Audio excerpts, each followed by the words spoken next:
সুদখোর মসজিদের প্রথম কাতারে আসার মানুষ না। এরে মসজিদের প্রথম কাতারে আনলেন কেন? বহু দরকার টাকার মসজিদে, সুদ করে টাকা দিয়ে মসজিদে 5 স্টার মানের মসজিদ বানাবেন। সুদ করে টাকা দিয়ে মসজিদ 5 স্টার বানাবেন আপনি? এসি লাগাবেন সুদের টাকা দিয়া, ঘুষ করে টাকা দিয়ে এসি লাগাবেন, অত্যাচারীর টাকা দিয়ে মসজিদে এসি লাগাবেন, জালিমের টাকা দিয়ে মসজিদ 5 স্টার মানের করতে পারবেন, কিয়ামত পর্যন্ত সিজদা দিতে পারবেন, একটা সিজদা আল্লাহর আরশে আজিমে পৌঁছবে না।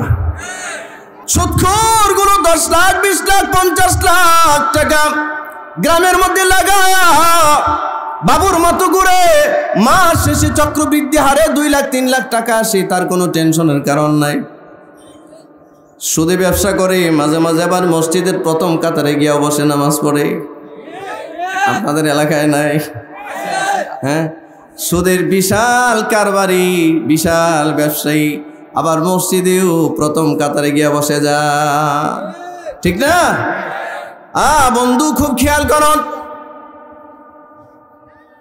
আজীব ব্যাপার। আমাদের দেশে সুদখোরদের হালত এমন অবস্থায় গিয়ে দাঁড়িয়েছে, মসজিদ মাদ্রাসা নির্মাণ করতে গিয়ে মসজিদ ইমাম সাহেব কখনো যদি টাকা কালেকশন করে, এলাকার কুখ্যাত কোনো সুদখোর যদি মসজিদে 10-20 হাজার টাকা দিয়ে দেয়, দেখবেন ইমাম সাহেব মারহাবা বলে তারে এত অভিবাদন আর অভিনন্দন জানাইছে, অভিবাদন জানায় একেবারে টানতে টানতে প্রথম কাতারে নিয়ে আসছে। ঠিক আসতে বলেন কেন? আপনারা কি কথা বলে বুঝেন না? জবানে কথা আসে না? এমন দৃশ্য দেখা যায় না? আপনাদের এলাকায় হয়তো দেখা যায় না, আপনারা অনেক ধনী মানুষ, বিদেশি মানুষ, লন্ডনী মানুষ, সুদখোর টুদখোর কম, কিন্তু অন্যান্য অঞ্চলে গেলে বোঝা যায় কি হালত। ইমাম সাহেব সুদখোরের ডাকে আনছে সামনে, ডেকে এনে বসাইছে। এবার ইমাম সাহেব সুদখোরের ফজিলত বর্ণনা করতেছে। হ্যাঁ, মারহাবা মারহাবা বলে, মারহাবা। আর এমন দোয়া দিচ্ছে সুদখোর রে, সুদখোর তো মনে মনে জান্নাতের 8 রাস্তার মোড়ে ঘুরতেছে। এই কথা বলেন না কেন? আছে কিনা এরকম? সুদখোরের মা জান্নাতি, বাপ জান্নাতি, সে নিজেও জান্নাতি, হুজুর দোয়া করে জান্নাতে পৌঁছায় দিছে। আর আমাদের দেশে দেখুন, যে যারে মন চায় তারা জান্নাতে পৌঁছায় দেয় এবং জান্নাতি বলে ঘোষণা দিয়ে দেয়। হাই, ঠিক কিনা তুমি বলুন? যারে মন চায় তারই জান্নাতি বলে ঘোষণা দিয়ে দেয়। অথচ জামানার শ্রেষ্ঠ ফেরাউন, জামানার শ্রেষ্ঠ জালিম, জামানার শ্রেষ্ঠ অত্যাচারী এমন ব্যক্তিকেও জান্নাতি বলে ঘোষণা দিয়ে দেওয়া হয় শুধুমাত্র পেট পূজার কারণে, পেট পূজার কারণে, ঠিক কিনা? সুদখোর এইভাবে ডেকে এনে সামনে বসায়া সুদখোরের প্রশংসা করে, বলে এই সুদখোর নাকি জান্নাতে চলে যাবে, আল্লাহ যেন তারা মাফ করে দেয়। এই কার প্রশংসা করতেছেন আপনি? যে সুদখোর আল্লাহর সাথে যুদ্ধে লিপ্ত। আল্লাহ বলেন, ফাইল্লাম তাফআলু, যদি তোমরা সুদের ব্যবসা না ছাড়ো, ফাযানু বিহারবিম মিনাল্লাহি ওয়া রাসূলি, তো আল্লাহ এবং তার রাসূলের সাথে যুদ্ধের জন্য প্রস্তুত হও। আল্লাহ বলেন, যে সুদ খায়, সুদের ব্যবসা ছাড়ে না, বয়ান শোনার পরেও ছাড়ে না, আল্লাহ বলেন তুই আমার সাথে যুদ্ধ করতে প্রস্তুত হ, আমার নবীর সাথে যুদ্ধ করার জন্য প্রস্তুত হ। রসুল বলেন, একটা টাকা, একটা দিরহাম যে আল্লাহর এই নিষেধাজ্ঞা অমান্য করে যে ব্যক্তি সুদে লেনদেন করলো, সে যেন তার মার সাথে 36 বার জেনার গুনাহ করে ফেললো। যেই লোকটা মার সাথে জেনায় লিপ্ত, যেই লোকটা আল্লাহর সাথে যুদ্ধে লিপ্ত, যে লোকটা প্রিয় নবীর সাথে যুদ্ধে লিপ্ত, এমন ব্যক্তিকে সুপারিশ করে আপনি এমন ব্যক্তির জন্য দোয়া করে তারে জান্নাতে পৌঁছায় দিতেছেন, আপনি একটা অন্যায়কে প্রশ্রয় দিচ্ছেন। আপনি একটা অন্যায়কে প্রশ্রয় দিচ্ছেন। সুদখোর মসজিদের প্রথম কাতারে আসার মানুষ না। এরে মসজিদের প্রথম কাতারে আনলেন কেন? বহু দরকার টাকার মসজিদে, সুদ করে টাকা দিয়ে মসজিদে 5 স্টার মানের মসজিদ বানাবেন। সুদ করে টাকা দিয়া মসজিদ 5 স্টার বানাবেন আপনি? এসি লাগাবেন সুদের টাকা দিয়া, ঘুষ করে টাকা দিয়ে এসি লাগাবেন, অত্যাচারীর টাকা দিয়া মসজিদে এসি লাগাবেন, জালিমের টাকা দিয়ে মসজিদ 5 স্টার মানের করতে পারবেন, কিয়ামত পর্যন্ত সিজদা দিতে পারবেন, একটা সিজদা আল্লাহর আরশে আজিমে পৌঁছবে না। কিন্তু মুহাম্মদুর রাসূলুল্লাহ সাল্লাল্লাহু আলাইহি ওয়াসাল্লাম সারা জীবন মাটির মসজিদে সিজদা দিয়েছেন। বৃষ্টি হলে নবীজির কপাল মোবারকে কাদা লেগে যেত, সিজদা পড়তো মাটিতে, ওই সিজদা পৌঁছাতো আরশে। আর সুদ করে ডাকিয়া কোথায় নিয়ে আসতেন আপনি? আরে এ যে শত্রু, যে আল্লাহর শত্রু, যে নবীর শত্রু, যে মার সাথে জেনা করছে, এমন একটা চিহ্নিত কুখ্যাত অপরাধীকে কিভাবে আপনি মসজিদের প্রথম কাতারে আনলেন? বলেন আমাকে। আল্লাহ যদি মৌলবীরা হাসরের মাঠে জিজ্ঞাসা করে, আমি বলছি সুদ না চাললে আমার সাথে যুদ্ধ করে, আমার নবীর সাথে যুদ্ধ করে, তুই এনে মসজিদের প্রথম কাতারে নিছিস কেন? টাইম না, কি জবাব দিবেন? সুদখোর রে সুদখোর বলুন। জি ঠিক কিনা জোরে বলুন। সুদখোরকে কি বলবেন? জোরে বলেন। সুদখোরকে কি বলবেন? জেনাখোরকে কি বলবেন? জালিমকে কি বলবেন? এই জবান খুলে বলুন, কি বলবেন? যে যেই পরিচয়ে তারে সেই পরিচয়ে ডাকবেন। কাফের রে আল্লাহ মুমিন বলেন নাই, মুমিন রে মুমিন বলছেন, কাফের রে কাফেরই বলছেন। আল্লাহ কখনো বলছেন ইয়া আইয়ুহাল্লাযীনা আমানু, হে ঈমানদারেরা, আবার কখনো বলেছেন ইয়া আইয়ুহাল কাফিরুন, হে কাফেররা। আবার কখনো বলেছেন ইয়া আইয়ুহাল ইনসান, কখনো বলেছেন ইয়া আইয়ুহান নাস। আইডেন্টিফিকেশন আলাদা করেছেন আল্লাহ। কাফের রে কাফের বলে ডাকতে বলেছেন, ইমানদার কি ইমানদার বলে ডাকতে বলেছেন, আরে মানুষকে মানুষ বলে ডাকতে বলেছেন। আমার প্রিয় ভাইরা, আপনি যদি একটা কাফেরকে মুমিনের মতো মর্যাদা দেন, এটা কখনোই হয় না, কখনোই হবে না। এটা হকের সাথে বেয়াদবি হবে। সুদখোর হলো তাগতি শক্তির প্রথম একটা উদাহরণ মাত্র। গোটা পৃথিবীতে আল্লাহর আদেশকে অমান্য করে যে অর্থনৈতিক ব্যবস্থা ইহুদিরা দুনিয়াতে প্রতিষ্ঠিত করেছে, এটার নাম হচ্ছে ইন্টারেস্টিং একটা ইকোনমি। ইকোনমি বুঝেন? অর্থনৈতিক গ্রোথ, ইকোনমিক গ্রোথ এবং ইন্টারেস্টিং পদ্ধতি, সুদভিত্তিক একটা পদ্ধতি হতে পারে, এটা ইহুদিরা তৈরি করেছে। আর ওই ইহুদিদের তৈরি করা মন্ত্র আজকে মুসলমানদের দিমাগে ঢুকছে। এ কারণে দেখা যায় মুসলমান নামাজও পড়ে, সুদও খায়, নামাজও পড়ে ঘুষও খায়, নামাজও পড়ে অত্যাচারও করে, নামাজও পড়ে জুলুমও করে। নামাজ আর সুদ এক রাস্তায় চলে না, ঠিক কিনা জোরে বলেন?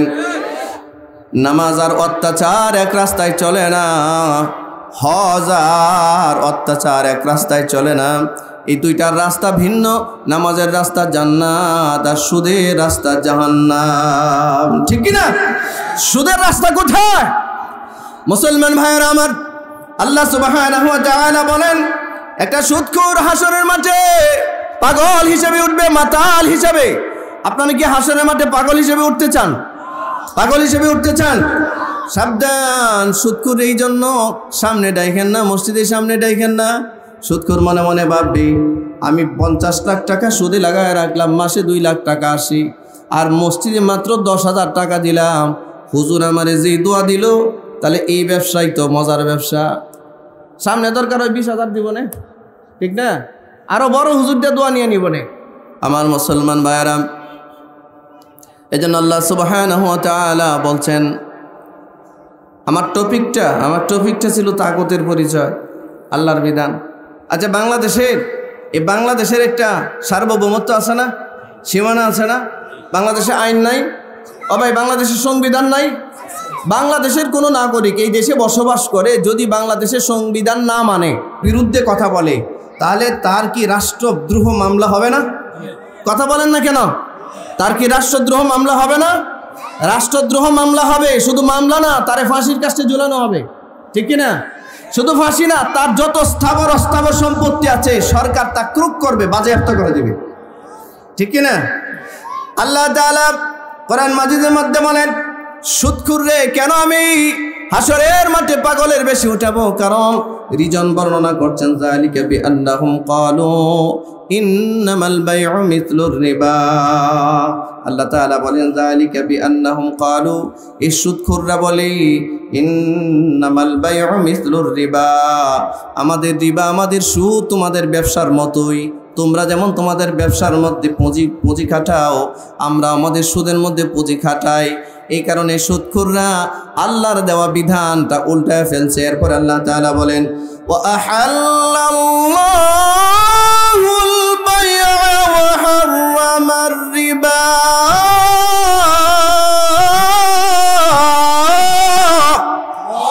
আরো জোরে বলেন আল্লাহু আকবার, জবান খুলে বলেন আল্লাহু আকবার।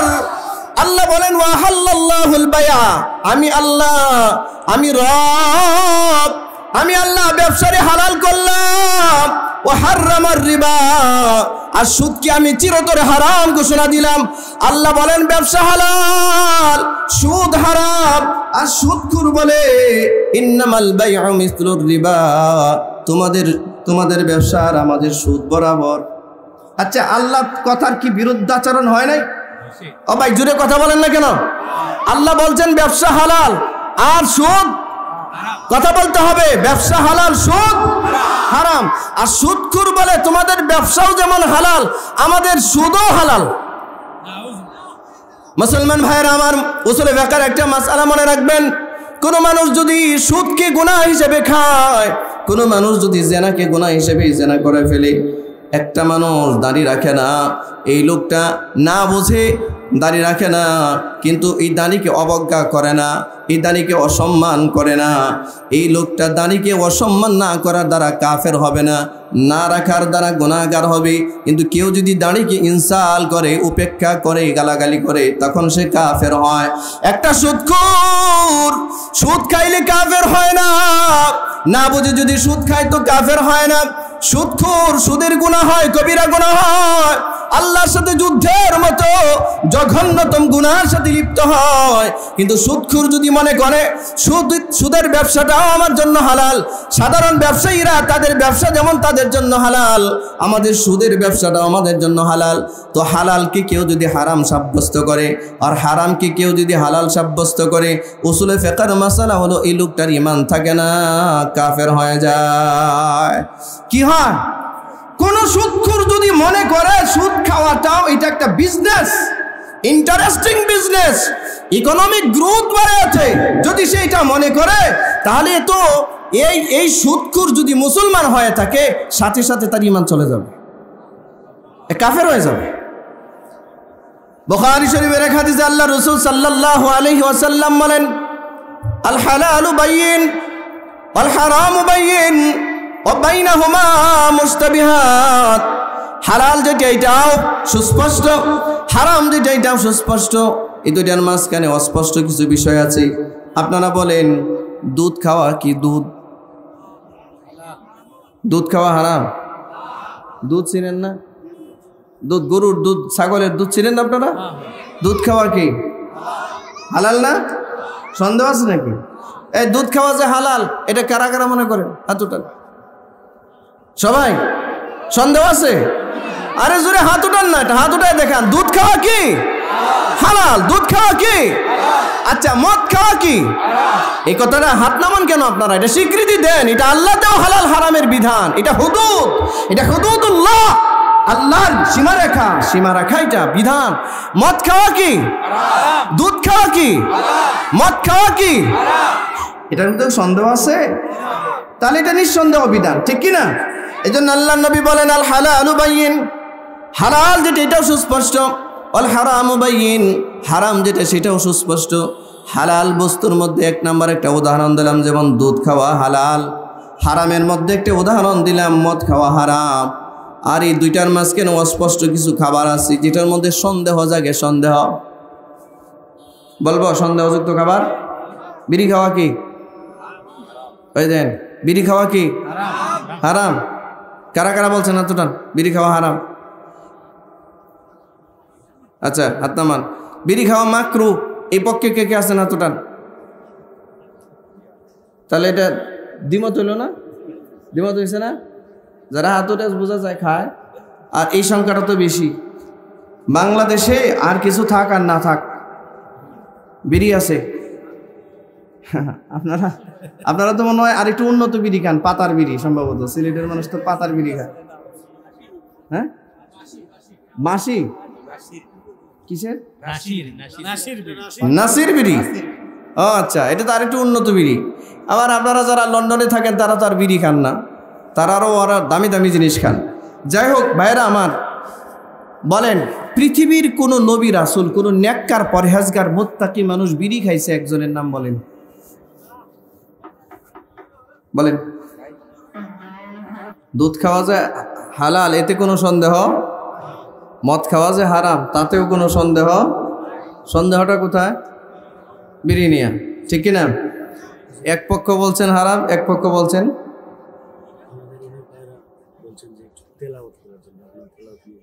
আচ্ছা দেখা যাক ভাই, মাইকের ভিতরে মানে আওয়াজ, মানে স্টেজে অর্থাৎ প্যান্ডেলের ভিতরে আওয়াজ বাড়ায় দেয়, আমার কানে যেন আওয়াজটা মিষ্টি হয়, এটা আওয়াজ বাড়ায় দেয়। আমার ভাইরা,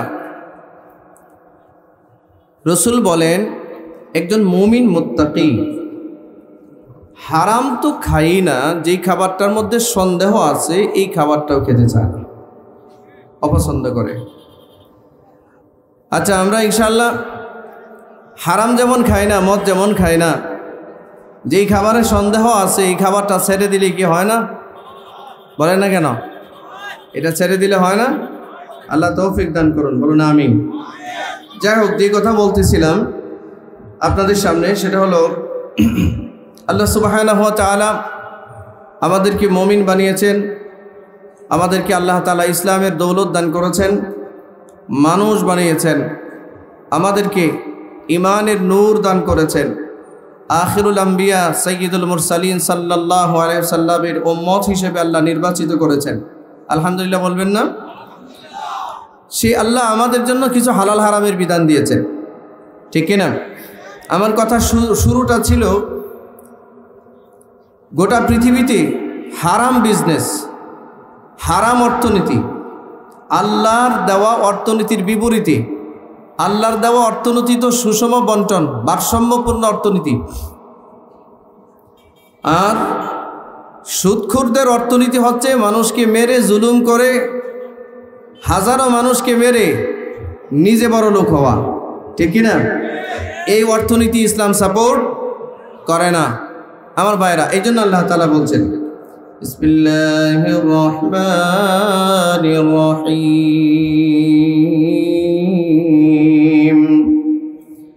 ওয়া হালাল্লাহুল বাই'a ওয়া হাররামার রিবা। আমি আল্লাহ ক্রয় বিক্রয়কে অর্থাৎ ব্যবসাকে হালাল করলাম, সুদকে আমি হারাম করে দিলাম। ব্যবসারে হালাল করলেন কে?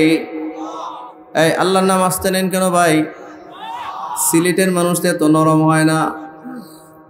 ব্যবসারে হালাল করলেন কে? সুদ হারাম করলেন কে? আল্লাহ। আল্লাহ রাব্বুল আলামিন বলেন আমি ব্যবসারে হালাল করলাম, সুদরে হারাম করলাম।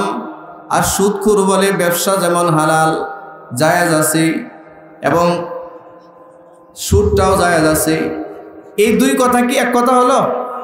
বলেন, সে কি সুদখোর কি আল্লাহর সাথে সাংঘর্ষিক কথা বলে নাই? বিপরীতমুখী কথা বলে নাই? আল্লাহর কথাকে অ্যাভয়েড করে নতুন কোনো কথা বলার সুযোগ কোনো মানুষের আছে? বলেন আছে?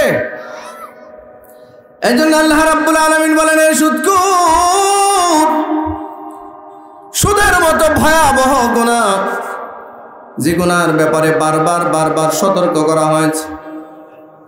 রব্বি কারীম বলেন আমি আল্লাহ তোমারে ওয়াজ করতেছি, তোমারে বয়ান করতেছি। ফামান জাআহু মাউইযাতুম মির রাব্বিহি, আল্লাহ তাআলা বলেন হে বান্দা, সুদের ব্যবসা করছো, রসুল তো বলে দিয়েছেন সুদখোরের 72 থেকে 73টা পাপ আছে। একটা পাপ হচ্ছে তার মার সাথে জেনা করার পাপ, এক বর্ণনায় আসছে 1 টাকা যদি কেউ সুদে লেনদেন করে 36 বার মার সাথে জেনার গুনাহ তার আমলনামায় জমা হয়। নাউজুবিল্লাহ জুড়ে বলেন। ও দুনিয়ার মুসলমান, আজকে সমাজের প্রভাবশালী মানুষগুলো সুদের ব্যবসার সাথে জড়িত হয়ে গেছে, ঠিক কিনা জুড়ে বলেন। এই মানুষগুলো বিভিন্ন মসজিদের প্রথম কাতারে গিয়া বসে, এই মানুষগুলো সমাজ চালায়, সমাজ, ঠিক কিনা? হ্যাঁ, ভিন্ন মানুষও আছে, নেককার মানুষও আছে, তবে এরকম সুদখোর, ঘুষখোর, হারামখোরের, অত্যাচারীর সংখ্যা সমাজে বেড়ে গেছে। আজকে সমাজের মানুষ সুদখোরকে যদি সুদখোর বলে সম্বোধন করত, ঘুষখোরকে যদি ঘুষখোর বলে সম্বোধন করত, জালিমকে যদি জালিম বলেই সম্বোধন করত, তাহলে সমাজের এই অনাচার বেশি দিন চলতো না, সব বন্ধ হয়ে যেত। জালিমরে মানুষ তুষামতি করে, ঠিক কিনা জুড়ে বলেন। জালিমের পিছনে মানুষ দৌড়ায়, জালিমকে সাপোর্ট করে। মনে রাখবেন, সুদখোর, ঘুষখোর, হারামখোর এই সমস্ত মানুষকে যারা সাপোর্ট করে, এদেরকে যারা মসজিদের দায়িত্ব দিয়ে দেয়, মাদ্রাসার দায়িত্ব দিয়ে, গুরুত্বপূর্ণ দায়িত্ব দিয়ে দেয়, এই মানুষগুলো হাসরের মাঠে আসামের কাঠ করায় দাঁড়াতে হবে। ভাইরা আমার, বলেন তো দেখি, মাত্র 10-20 হাজার টাকা মসজিদে সুদখোর দিলে, সুদখোরের এত প্রশংসা যদি মানুষ করে, তাহলে তো ন্যায় ইনসাফের বালাই থাকে না, ঠিক কিনা জুড়ে বলেন। হালাল হারামের আর বাজ বিচার থাকে না, তমিজ থাকে না। হালালের পাওয়ার আছে কিনা জুড়ে বলেন। হালালের পাওয়ার নাই, বলেন না কেন? হালালের পাওয়ার নাই, হালালের পাওয়ার আছে। হারামেরও দুঃখ আছে, দুর্দশা আছে। পৃথিবীর কোনো মানুষ বলতে পারবে না হারাম পথে চলে মানুষটা ভালো আছে। যদি কেউ বলে, একদম ডাহা মিথ্যা কথা ছাড়া কিছুই না। হারাম কখনোই মানুষকে আরাম দিতে পারে, এটা কখনোই সম্ভব না, কোনোদিনও অসম্ভব। মুসলমান ভাইয়েরা আমার,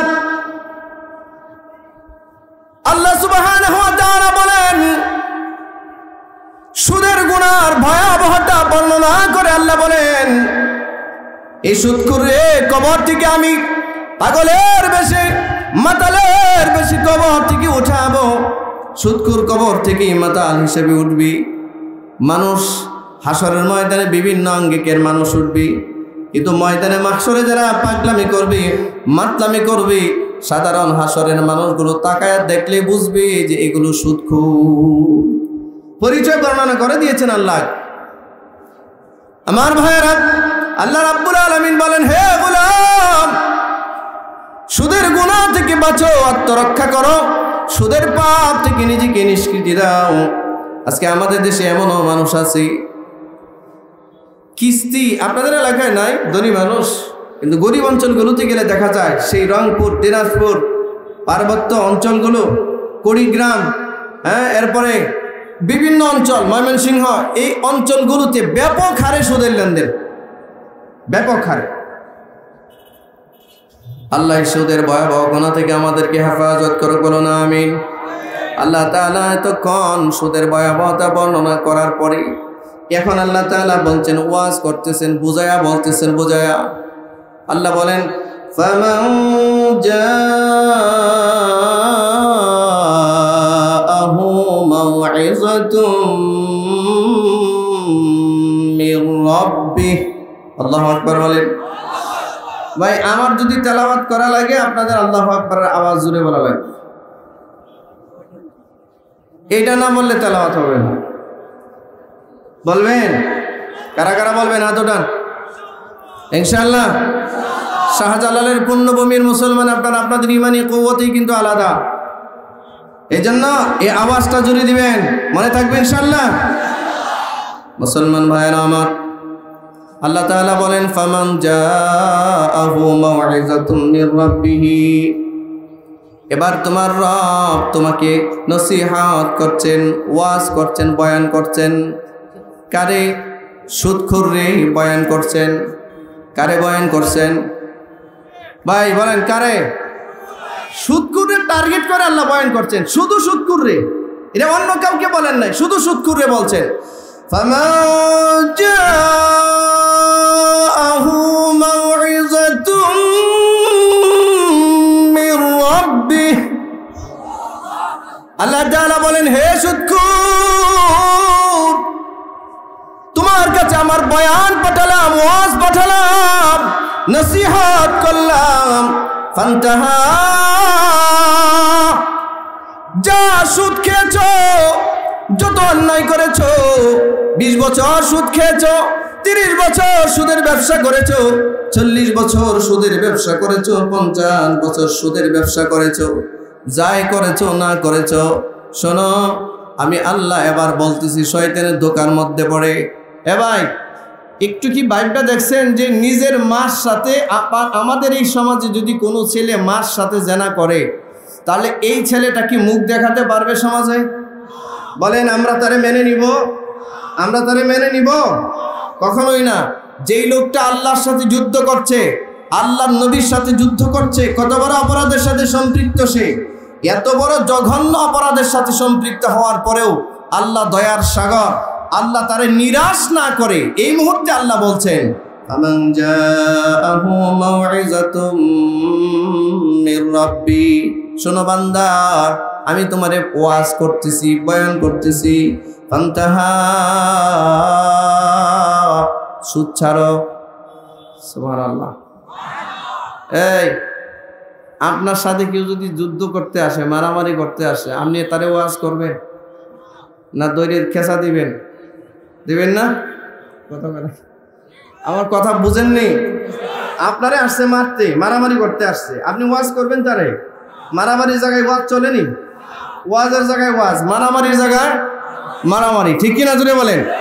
তা আল্লাহ বলেন, বান্দা তুই আমার সাথে যুদ্ধ করতেছস, ঠিক আছে, তারপরে আমি তো দয়ার সাগর, আমি তোর সাথে যুদ্ধ করব না, আমি তোরে নসিহত করছি, ওয়াজ করছি, ফান্তাহা, তুই সুদটা ছেড়ে দে। আসতে বললেন। আপনাদের এলাকায় কি সুদখোর আছেন? আছে? উনি দি বলে না আছে? থাকার তো কথা না, আপনারা তো ধনী মানুষ।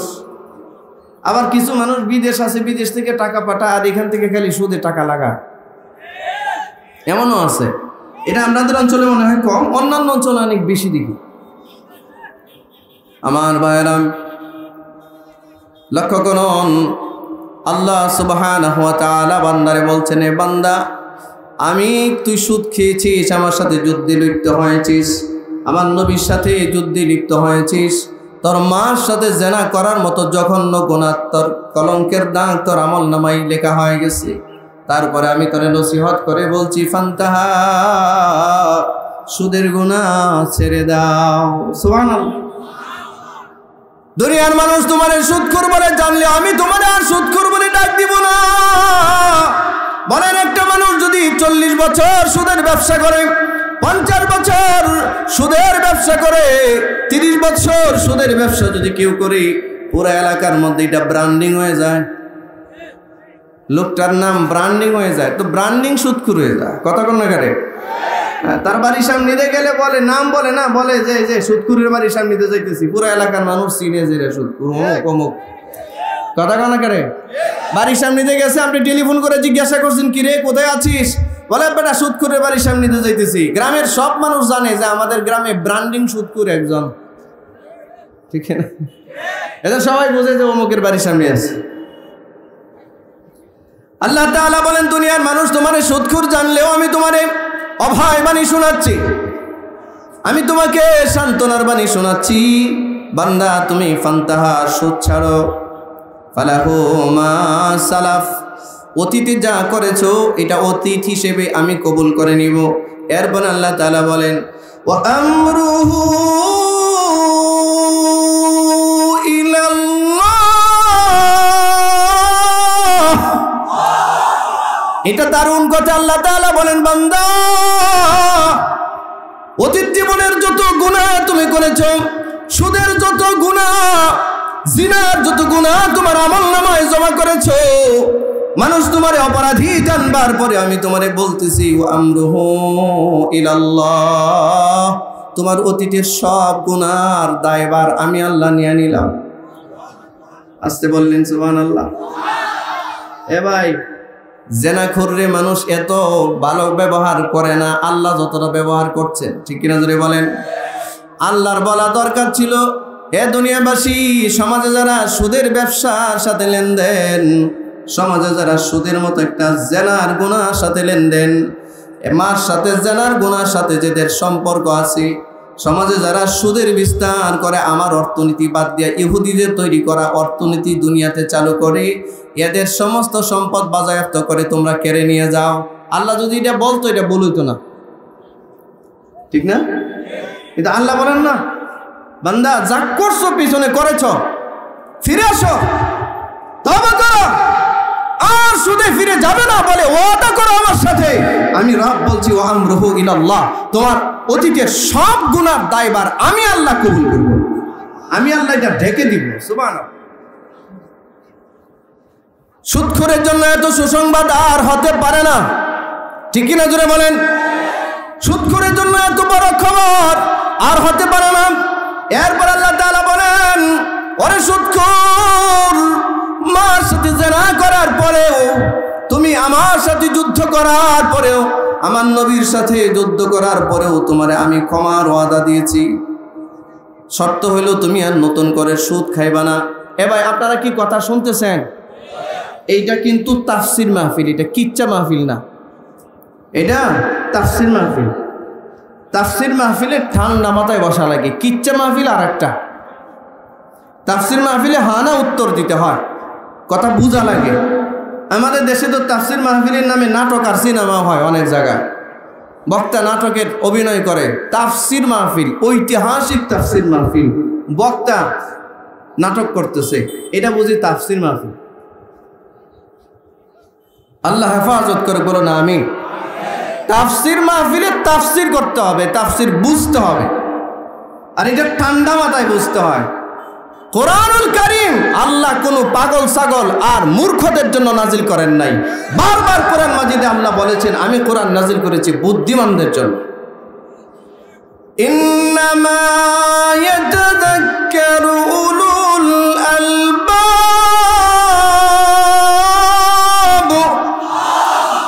আরেকটু জোরে বলা যায় না আল্লাহু আকবার? আল্লাহ তাআলা বলেন, হে সিলেটের বন্ধু, তুমি একটু আল্লাহু আকবারের আওয়াজ জোরে দিতে পারো না? কোরআনের আওয়াজ শুনে, তেলাওয়াত শুনে ভুলে কি গেছো? জান্নাতের ভিতরে তোমার রব সব জান্নাতীদেরকে ভিতরে ঢুকায়া সাজারায় তুবার নিচে কোরআন তেলাওয়াতের একটা সম্মেলন করবেন। সুবহানাল্লাহ, শুনেন নাই? জান্নাতের মধ্যে কোরআন তেলাওয়াতের শুধু একটা সম্মেলন হবে, এটা হচ্ছে শুভেচ্ছা সম্মেলন আল্লাহর কাছ থেকে, পক্ষ থেকে। সুবহানাল্লাহ, চিৎকার করে বলুন। 6 লক্ষ নবী রাসূল আল্লাহর দেওয়া সাজারায়ে তুবার নিচে সব জান্নাতীদেরকে একত্রিত করে নবীদেরকে বিশেষ আসনে মঞ্চে আল্লাহ বসায় দিবেন, সমস্ত জান্নাতীদেরকে সামনে বসায় দিবেন। ইব্রাহিম আলাইহিস সালামকে ওই সম্মেলন সঞ্চালনার দায়িত্ব দিবেন। ইসরাফিল আলাইহিস সালামকে বলবেন, পিছনে তুমি দাঁড়ায়া থাকো, তোমার যেন সবাই দেখে। কারণ ইসরাফিল আলাইহিস সালামের কপালের মধ্যে পুরো কোরআন মাজিদ আল্লাহ লিখে রেখেছে। যার মুখের মধ্যে সিঙ্গানিয়া দাঁড়িয়ে আছেন, তার কপালের মধ্যে আল্লাহ তাআলা পুরো কোরআন মাজিদ সূরা ফাতিহা থেকে নিয়ে একদম নাস পর্যন্ত আল্লাহ লিখে রেখেছে। এক বর্ণনায় আমি দেখেছি কেন লিখেছেন আল্লাহ তাআলা আদম নবীকে বানাবার পর সর্বপ্রথম যখন বললেন ফাসজুদু লি আদম, আদমকে সিজদা করো, সব ফেরেশতাকে বললেন। ফেরেশতাদের ভিতরে সর্বপ্রথম যেই ফেরেশতা আল্লাহর সৃষ্টি আদমের সামনে যখন সিজদা করেছেন, সেটা হচ্ছে হযরতে ইসরাফিল আলাইহিস সালাম। আল্লাহ তাআলা খুব খুশি হয়ে গেলেন, এই ইসরাফিল, আমার হুকুম বাস্তবায়নের ক্ষেত্রে 1 সেকেন্ডও দেরি করো নাই, আসো, তোমারে 2টা দায়িত্ব দিলাম। 1 নাম্বার, আমার কোরআনের পূর্ণ কোরআন আমি তোমার কপালের মধ্যে সেট করে দিলাম। 2 নাম্বার, সিঙ্গার দায়িত্ব দিলাম। কারণ আমি আদেশ করতেই যেমন সিজদায় পড়ে গেছো, একটু দেরি করো নাই। কিয়ামতের দিন আদেশ করা মাত্রই সিংহায় ফটকার দিয়ে দিবা। মুসলমান ভাইরা আমার, আল্লাহ তাআলা দাউদ নবীর বলবেন, দাউদ আসো, তোমার বড় একটা মধুর সুর দিয়েছিলাম, তোমার একটা মধুর কণ্ঠ দিয়েছিলাম রে দাউদ। দাউদ নবী কোরআন তেলাওয়াত, দাউদ নবী যখন জাবুর তেলাওয়াত করতেন, জাবুর, দাউদ নবীর উপরে কিন্তু কোরআন নাজিল হয় নাই, জাবুর নাজিল হয়েছে। দাউদ নবী যখন জাবুর তেলাওয়াত করতেন খোলা মাঠে, সমস্ত পাখিগুলো দাউদ নবীর মাথার উপরে এসে দাঁড়িয়ে দাঁড়িয়ে দাউদ নবীর মধুর কণ্ঠের এই জাবুরের তেলাওয়াত শুনতো। আল্লাহু আকবার বলুন। এই দাউদ নবী কোনো সাগরের কিনারা দিয়া, কোনো নদীর কিনারা দিয়া যদি যাইতেন আর জাবুরের তেলাওয়াত করতেন, দাউদ নবীর তেলাওয়াতের মধুর মূর্ছনায় এই সাগরের মাছগুলো সাগরের কিনারায় চলে আসতো। আল্লাহ তাআলা ডাক দিয়া বলবেন, হে দাউদ, কণ্ঠের আমার একটা দাম আছে, দাম, সুরের একটা দাম আছে। সুর কেউ কাউরে দিতে পারে না, সুর দেওয়ার মালিক কে? আর জোরে বলেন, সুর দেওয়ার মালিক কে? সুর দিলেই ফাটতে যায়, ছিঁড়া যায়, গান গাওয়া যায় না। সুর দিলেই দুনিয়ার গান বাজনা শিল্পী হওয়া যায় না, গায়িকা নায়িকা হওয়া যায় না। সুর আল্লাহ জানে দিছে, আল্লাহর দেওয়াই কালাম যেন মধুর করে পড়তে পারে, এইটা আল্লাহ তাকায় দেখতে চায়। সুরের একটা ভ্যালু আছে ভাই। আল্লাহ তাআলা দাউদকে বলবেন, দাউদ, আমার জান্নাতীগুলো জান্নাতে আছে, শোনায়া দাও না, আমার কালাম থেকে সূরা তাহাটা একটু শোনায়া দাও। দাউদ নবী তেলাওয়াত শুরু করবেন, বিসমিল্লাহির রহমানির রহিম।